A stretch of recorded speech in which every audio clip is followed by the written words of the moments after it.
Ya, Assalamualaikum warahmatullahi wabarakatuh. Sukses tidak bisa dibangun semalam. Itu saya lagi orang yang tidak punya pemahaman.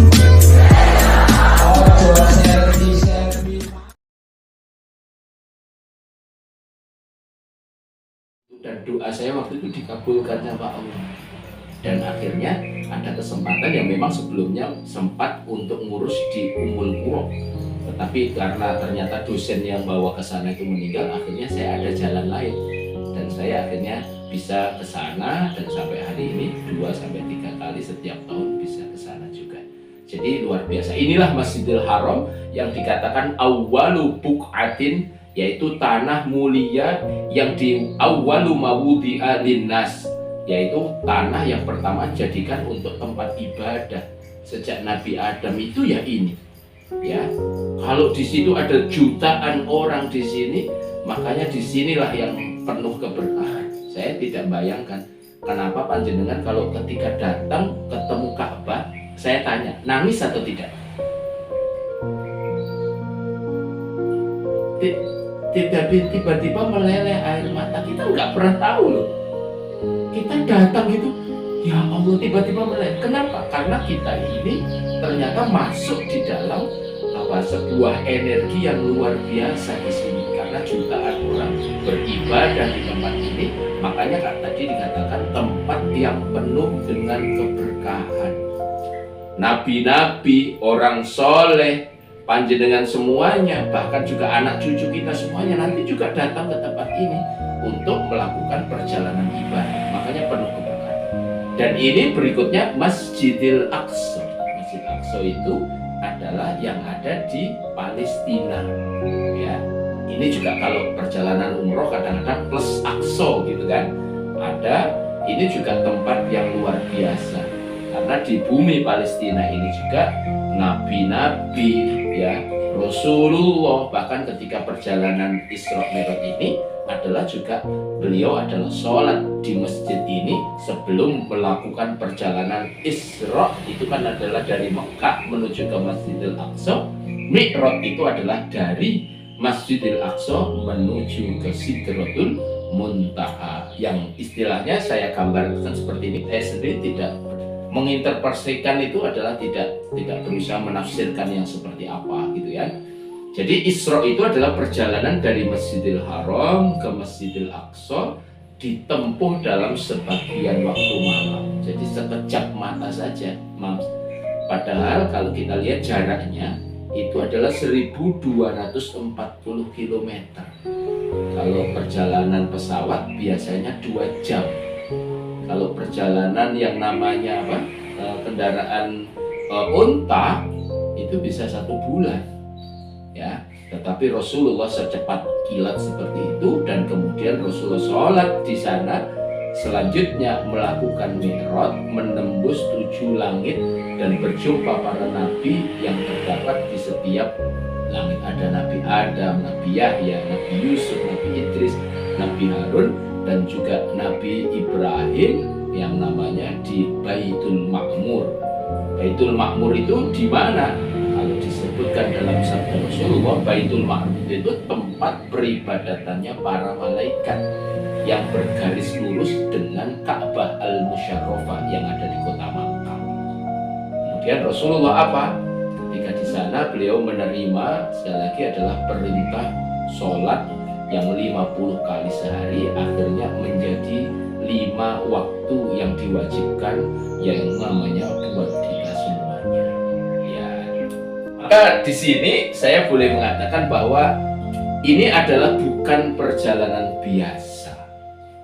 Kenapa? Kalau perjalanan biasa zaman itu ya pakai seperti ini, pakai unta yang dikatakan Safinatus Sokhro.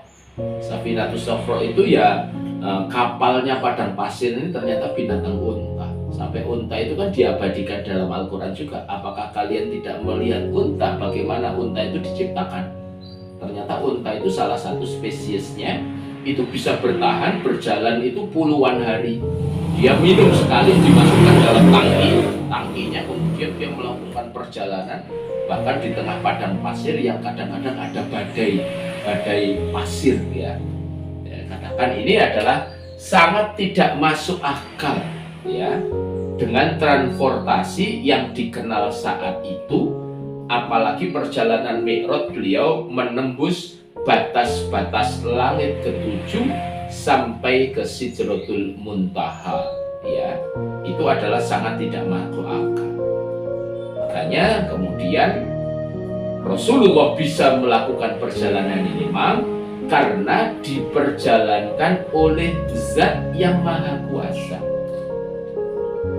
Kalau Rasulullah sendiri ya, tanpa keterlibatan ini adalah keinginannya Allah, ini adalah kemauannya Allah untuk memperjalankan Rasulullah dengan perjalanan yang luar biasa seperti ini, maka Rasulullah nggak akan bisa. Tetapi karena ini Rasulullah bisa karena diperjalankan oleh Zat yang Maha Kuasa, yang kekuasaannya itu bisa membuat relativitas waktu yang tidak masuk akal menjadi masuk akal itu, sehingga peristiwa ini hanya bisa didekati dengan jalan keimanan yang ditunjukkan oleh Abu Bakar As-Siddiq. Jadi ceritanya ketika Rasulullah habis pulang dari Isra Mi'raj itu kan bercerita, ketika bercerita bahwa satu malam saya diperjalankan Allah ke mana? Ke tadi Palestina.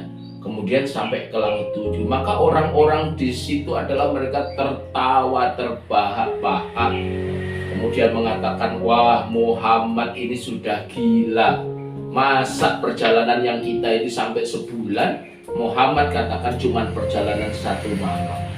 Kemudian dikatakan kepada Abu Bakar waktu itu, Abu Bakar gimana itu? Muhammad mengatakan seperti ini. Maka apa katanya Abu Bakar?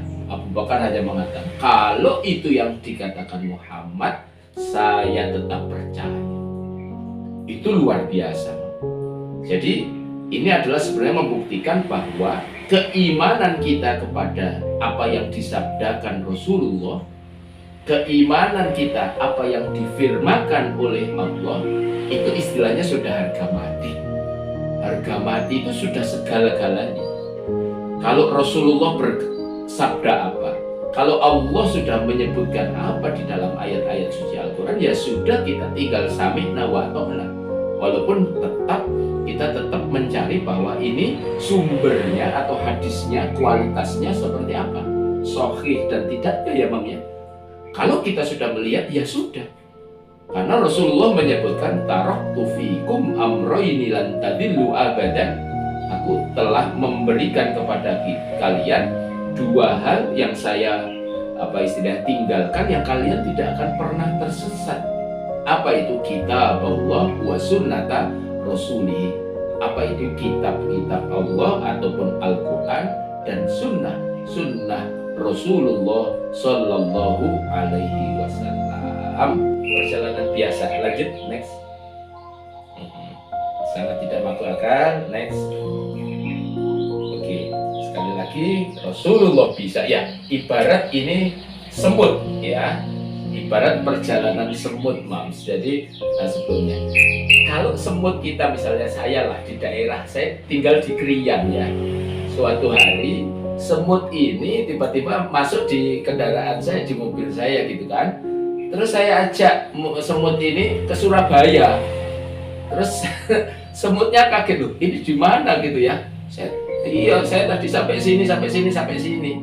Kemudian akhirnya saya pulang, semutnya itu kembali ke komunitasnya. Saya tadi loh baru diajak jalan-jalan itu ke Surabaya. Ya saya lihat gedung-gedung di sana, ada Cito, ada Ahmad Yani dan lain sebagainya. Itu pasti yang namanya semut-semut yang lain itu, kamu ngimpi ya? Masa mungkin lawang kita ini jalannya itu bisa berapa bulan kita sampai Surabaya? Apa artinya sebenarnya dari ibarat perjalanan ini?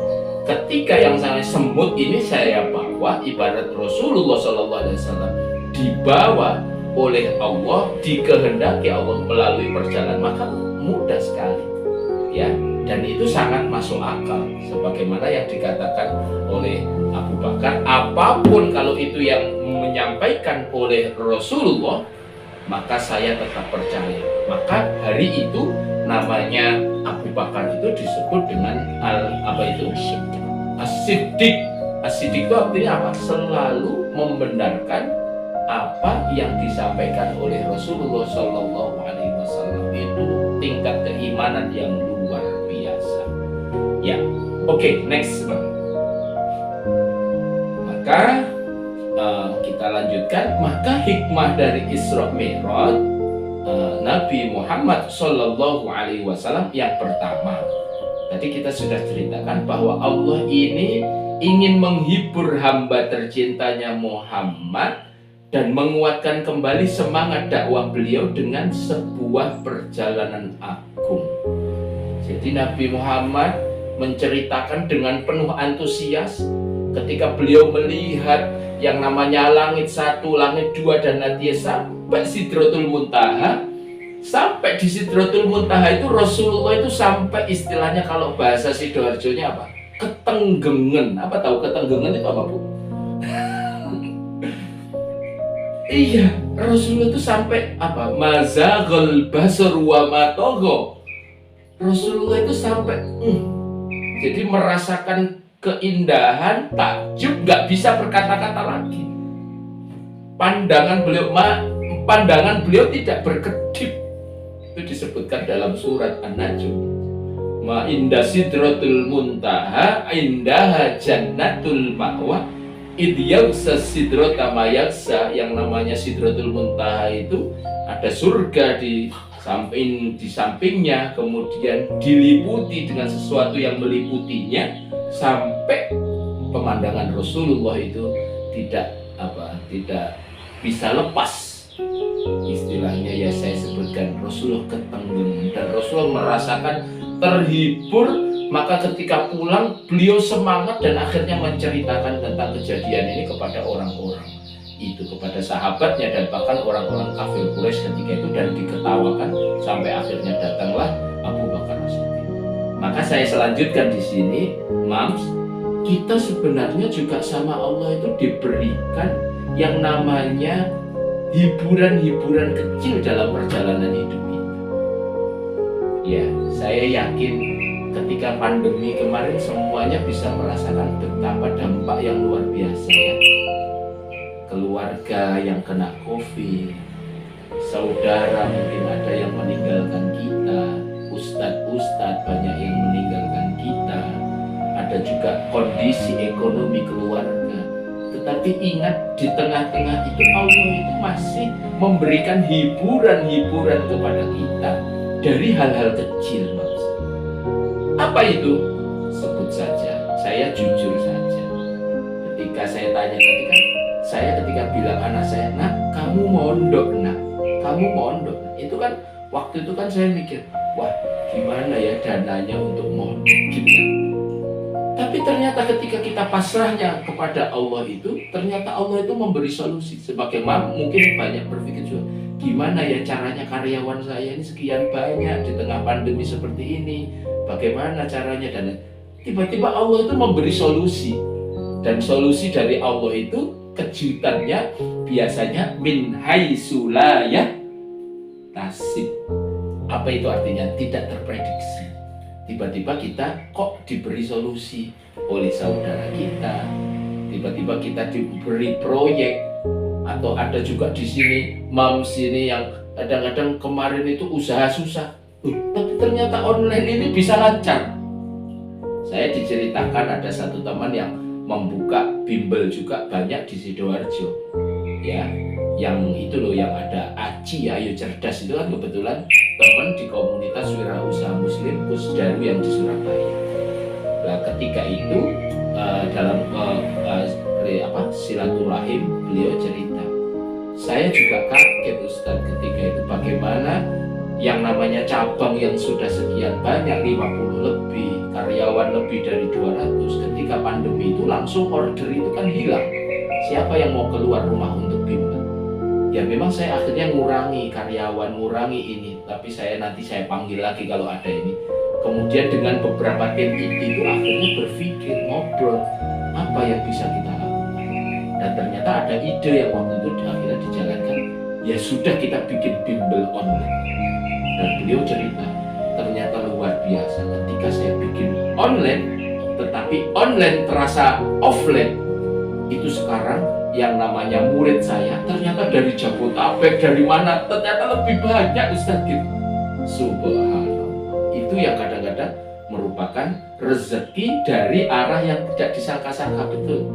Ya, min haitsu la yahtasib wa may yattaqillah yaj'al lahu makhraja wa yarzuqhu min haitsu la yahtasib. Ya, next boleh.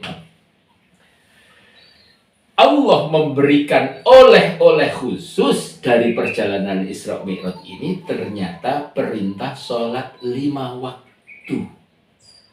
Jadi sholat yang tiap hari kita lakukan ini adalah oleh-oleh spesial dari perjalanan panjang Rasulullah Shallallahu Alaihi Wasallam Isra Mi'raj sampai Sidratul Muntaha, ternyata untuk mendapatkan perintah sholat yang akhirnya menjadi sholat 5 waktu yang tiap hari ini kita lakukan. Dalam Al-Quran disebutkan, A'udzubillahi minasyaitonirrajim. Next, Bismillahirrahmanirrahim, bahwa innas sholata kanat 'alal mu'minina kitaban mauquta.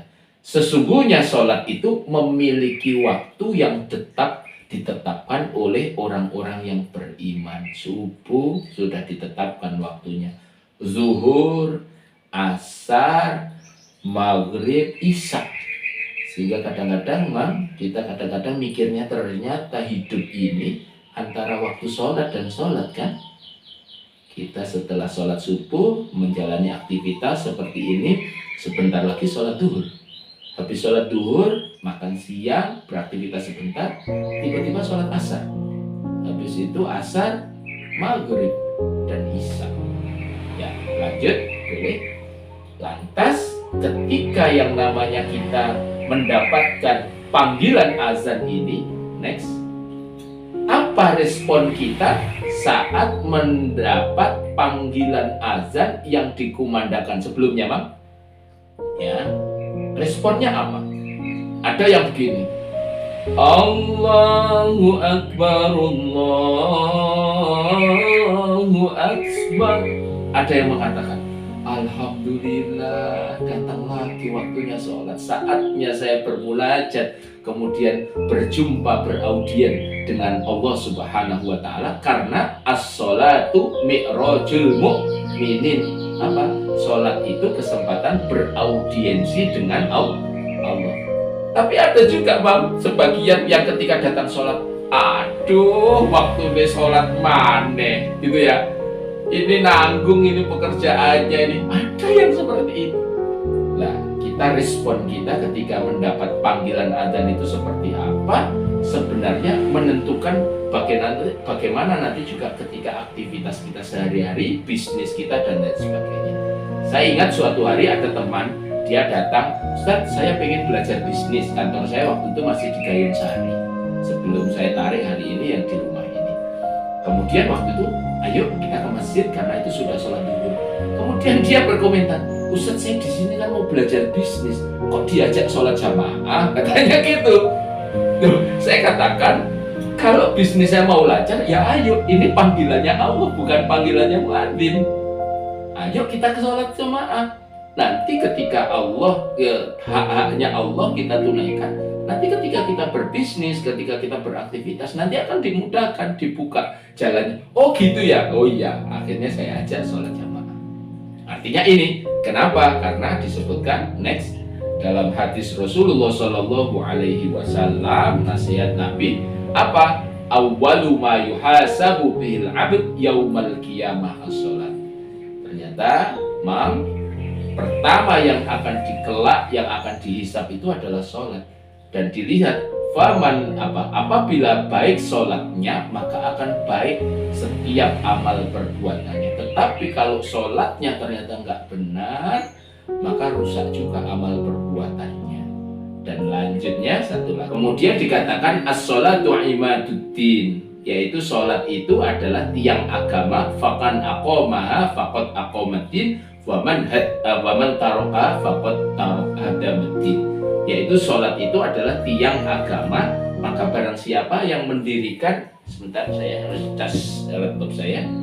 Barang siapa yang mendirikan maka telah sungguh mendirikan agama, dan barang siapa meninggalkan maka sungguh dia telah merubuhkan agama. Itu adalah nasihat baginda Rasulullah Shallallahu Alaihi Wasallam. Ya, next ma'am. Maka kita lanjutkan, seharusnya kekhawatiran terbesar orang tua adalah tentang sholat anak-anaknya. Kalau ini sholat itu begitu penting, tiang agama, kemudian inti, kalau Pak Ndul itu kan intinya inti gitu ya, core of the core daripada aktivitas sehari-hari kita, berarti sholat ini kita khawatir. Kalau anak kita nggak sholat itu khawatir. Kan kadang-kadang kita mau membangunkan anak sholat subuh itu kan kadang kasihan loh Mam ya. Ya Allah kasihan cucu saya ini ya. Ada yang sudah punya cucu di sini, kasihan ya cucu saya ini masih lelap-lelapnya tidur. Kadang kasihan. Tetapi ternyata ketika kita bawa, istilahnya dicemot ya, ayo sholat, ayo nak sholat. Saya ingin nanti sama-sama kita menuju surganya Allah. Ternyata anak itu terbiasa akhirnya. Saya pernah diingatkan ada seorang ustadz ketika itu mengatakan, Ustadz, kalau anak-anaknya diajak mabit, kalau Ramadan itu qiyamul lail boleh diajak ke Masjid Akbar, diajak kemana mabit di perumahan, masjid perumahan. Saya waktu itu mikirnya anak-anak kan masih kecil, kelas 1, kelas 2 SD. Dan ternyata saya terapkan, saya ajak itu, mungkin dia tidur, tapi ternyata mereka kangen Bang. Dan mereka mengatakan, ya nanti Ramadan kita mabit lagi ya, karena di sana enak ya, dikasih makanan katanya gitu. Dia teringatnya dikasih makanan gitu ya. Tapi luar biasa. Ternyata kalau kita istilahnya kalau Rasulullah muru auladakum bis shalah wa hum abna'u sab'i sinin. Ayo ajarkan, kita ajak ke musola ketika 7 tahun. Wadribuhum 'alaiha idza balagha 10 sinin. Tetapi pukul kalau sudah 10 tahun belum sholat. Wa farriquhum fil madaji, tempat tidurnya tolong dipisah juga dari orang tua. Halo, di sini masih ada anaknya yang usianya lebih 10 tahun, tidurnya masih sama mamanya, masih sama mamsnya. Maka di sini kita ingat betapa nabi-nabi, namanya Jadul Anbiya Nabi Ibrahim, bahkan yang dikhawatirkan itu Robbi habli minas sholihin, ya Allah jadikan anak-anak kami anak-anak yang soleh solihah. Robbi ij'alni muqimas sholah, ya Allah jadikan kami ini sebagai orang-orang pendiri sholat. Tapi beliau melanjutkan, wa min dzurriyyati, anak-anak kami Rabbana wa taqabbal du'a. Ini doa spesial. Saya kalau ingat cerita ini menceritakan selalu. Kenapa? Karena ketika saat-saat Nabi Ibrahim itu meninggalkan anaknya, meninggalkan Siti Hajar, beliau meninggalkan mereka, kemudian melihat mereka nggak tega sebagai seorang ayah. Maka beliau hanya berdoa, ya Allah Rabbi ij'alni muqimas shalah wa min dzurriyyati. Kemudian berikanlah karunia, anak kami yang